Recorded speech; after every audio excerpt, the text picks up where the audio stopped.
Participating in adventures is one of the most fun things you can do while traveling. I think in my travels, at this point, I have done more whitewater rafting out of this country than in the USA. It is so important to make sure, though, that you feel safe when participating. Depending on where you're traveling to, the certifications required to operate may be very different than in your home country. And the gear they have may not be to the same standards as well. There are so many options for excursions abroad. Depending on your comfort level, you can do anything from scenic bus tours around the city to whale watching or whitewater rafting or hiking or maybe possibly bungee jumping. Use the appropriate safety practices when embracing new cultural opportunities and activities. It is important to risk assess the tour operator. You can check qualifications as well as reviews before you book. Don't assume that is going to be what you know. For example, many treks outside of the States are very different. Trail system ratings vary from country to country, so do your research before you go and make sure you are prepared. Do you have the appropriate clothing and personal gear that you need? Make sure you have that before you travel. Participating in excursions brings value to your trip. It helps you respect the boundaries of the earth and the culture around you. It allows you to see parts of the land that you may not get to see. You may run into a local community that otherwise may be off your radar. These moments are special. Be kind and respectful to the people around you and possibly the land around you. Learn something new that you can take away. There are many times when you travel that things don't go according to plan, and that's okay. So let me take you on a little tangent.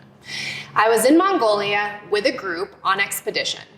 We ended up finishing up our 4-day horseback riding trek, and we were on to our 3-day foot trek.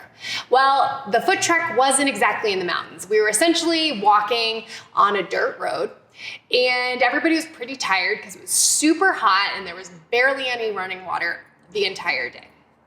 So we get to our campsite, and our campsite is anything but perfect.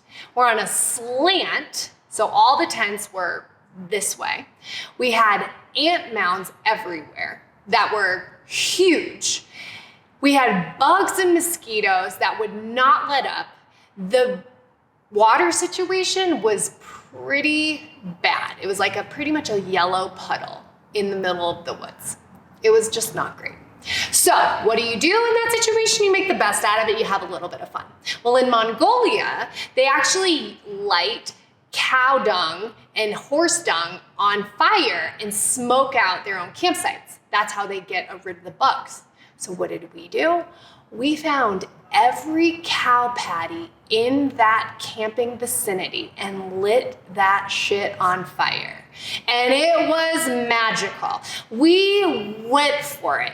And I have the most amazing experiences from that expedition.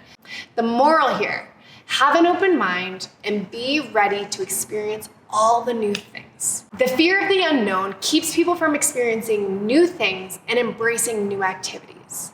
It's about becoming aware of what you are going to do and what you're going to embark on, and not let fear drive you. I would say the unknown and the logistics behind getting to the experiences are the biggest deterrents for someone.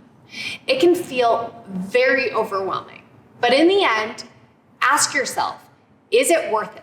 And if the majority of the time is a yes, go for it.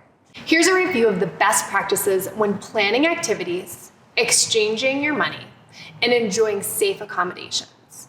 Do the research, trust your gut, and be smart when it comes to your decisions. Make your own calculated risks. I like to say, think twice before you commit, and make sure you feel really good about it. Let your judgment guide you, not fear. As a recap, we have discussed health and hygiene, water, food, money exchange, local markets, excursions, and when the trip doesn't go exactly according to plan. In the final section, we will talk about how to enjoy the entire trip and the journey as well as the destination.